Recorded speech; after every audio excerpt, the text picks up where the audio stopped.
আজকে আমরা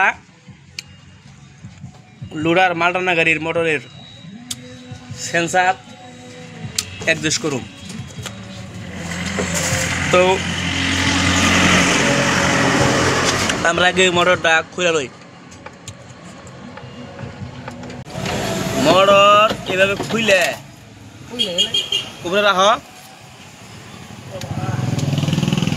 মোটরে এটা সেন্সার বোর্ডের মধ্যে বসানোর পর একটা স্ক্রু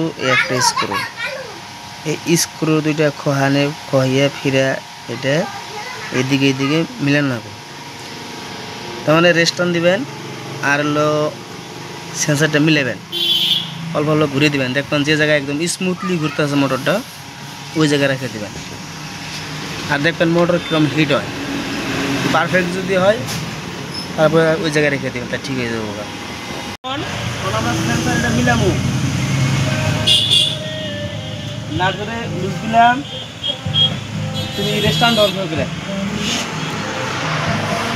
এই যে এইভাবে করে ঘুরিয়ে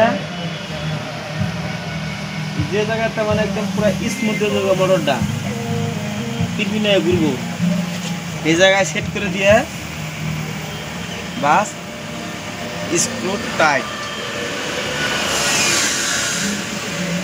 আউটপুট স্ট্যান্ড আছে দেখি